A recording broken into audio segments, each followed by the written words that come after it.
ഇനി നമുക്ക് തമിഴ്നാട്ടിലേക്ക് പോകാം. അവിടെ എന്താണ് സംഭവിക്കുന്നത് നോക്കാം. അമരത്ത് വിജയ് വരാൻ പോകുന്നു, സാധ്യത തെളിയുകയാണ്. അനിശ്ചിതത്തിന് ഒടുവിൽ സർക്കാർ രൂപീകരിക്കുന്നുള്ള മാജിക് നമ്പർ TVK മറികടന്നിരിക്കുകയാണ്. കോൺഗ്രസിന് പിന്നാലെ CPM, CPI, VCK എന്നീ പാർട്ടികളും പിന്തുണ പ്രഖ്യാപിച്ചതോടെയാണ് പ്രതിസന്ധിക്ക് പരിഹാരമായത്. 117 വേണ്ടിടത്ത് 118 സീറ്റുകൾ ഇതോടെ വിജയ് സർക്കാരിന് ലഭിച്ചിരിക്കുന്നു.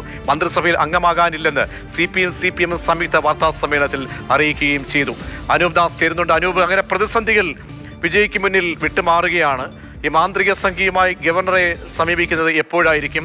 ഗവർണറുടെ അനുമതി, പിന്നീട് സത്യപ്രതിജ്ഞാ തീയതി, ഒപ്പം പ്രധാനപ്പെട്ട ഘടകകക്ഷി, ഒരു ഘടകകക്ഷി സർക്കാർ രൂപീകരിക്കപ്പെടുന്ന പ്രത്യേകത കൂടി വരുമ്പോൾ CPI, CPM, VCK ഇവർ എന്താണ് പറയുന്നത്? മന്ത്രിസഭയുടെ ഭാഗമാകുമോ കോൺഗ്രസ്?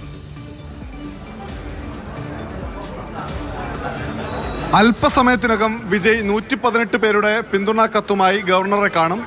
സത്യപ്രതിജ്ഞ ചെയ്യാൻ, സർക്കാർ ഉണ്ടാക്കാൻ അവകാശവാദം ഉന്നയിക്കും. കഴിഞ്ഞ 2 തവണയും വിജയെ മടക്കിയ പോലെ ഇത്തവണ വിജയെ മടക്കാൻ ഗവർണറിന് കഴിയില്ല. ഗവർണർ തന്നെ നേരത്തെ വ്യക്തമാക്കിയതാണ്, 118 പേരുടെ പിന്തുണ കത്തുമായി വന്നാൽ ഉടനെ തന്നെ സത്യപ്രതിജ്ഞയ്ക്ക് ഞാൻ ക്ഷണിക്കാം എന്നുള്ള കാര്യം.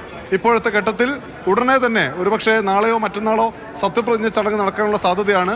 വളരെ കാലത്തിനു ശേഷം തമിഴ്നാട്ടിൽ ഒരു കൂട്ടുകക്ഷി സർക്കാർ വരുന്നു എന്ന പ്രത്യേകതയുമുണ്ട്. കോൺഗ്രസിന് മന്ത്രിസ്ഥാനം ലഭിച്ചേക്കും, VCK ഒരുപക്ഷെ മന്ത്രിസഭയിൽ അംഗമായേക്കും എന്ന് പറയുന്നു. പക്ഷേ അന്തിമ തീരുമാനം നമുക്ക് ലഭിച്ചിട്ടില്ല. പക്ഷേ CPM-ഉം CPI-യും ഞങ്ങൾ മന്ത്രിസ്ഥാനം ഞങ്ങൾക്ക് വേണ്ട, ഞങ്ങൾ പുറത്തു നിന്നുള്ള പിന്തുണയാണ്, സർക്കാർ രൂപീകരിക്കാൻ വേണ്ടി മാത്രമുള്ള പിന്തുണയാണ്, ഒരു MLA മാത്രമേ ഉള്ളൂ എങ്കിലും BJP തമിഴ്നാട്ടിലെ ഭരണചക്രം തിരിക്കാൻ ഗവർണർ വഴി ശ്രമിക്കും. അതിനെ തടയിടാൻ കൂടിയാണ് ഈ തീരുമാനമെന്ന് CPM-ന്റെ സംസ്ഥാന സെക്രട്ടറിയും CPI-യുടെ സംസ്ഥാന സെക്രട്ടറി അല്പസമയം മുൻപ് ഇവിടെ CPM സംസ്ഥാന കമ്മിറ്റി ഓഫീസിൽ നടത്തിയ വാർത്താ സമ്മേളനത്തിൽ പറഞ്ഞിട്ടുണ്ട്. അതുകൊണ്ട് ഞങ്ങൾ മന്ത്രിസഭയിലേക്കില്ല എന്ന് മാത്രമല്ല, ഞങ്ങൾ DMK-യുടെ സഖ്യകക്ഷി ആയിരിക്കും, DMK-ക്കൊപ്പമാണ് സംസ്ഥാനവുമായി ബന്ധപ്പെട്ട എല്ലാ വിഷയങ്ങളിലും സമരം ചെയ്യുക, പോരാട്ടം നടത്തുക എന്നവർ വ്യക്തമാക്കുന്നു. അതൊരു പ്രത്യേക തരം സഖ്യം തമിഴ്നാട്ടിൽ രൂപം കൊള്ളുന്നു. സർക്കാരിനെ പിന്തുണയ്ക്കും, അതേസമയം പ്രതിപക്ഷത്തുള്ള DMK-യും പിന്തുണയ്ക്കുമെന്ന നിലപാടിലേക്ക് ഇടത് കക്ഷികൾ വരുന്നു. എന്തായാലും വിജയ് ഉടനെ സത്യപ്രതിജ്ഞ ചെയ്യാൻ പോകുന്നു. തമിഴ്നാട്ടിൽ തമിഴരുടെ ഇളയ ദളപതി മുഖ്യമന്ത്രി സ്ഥാനത്തേക്ക് വരുന്നു.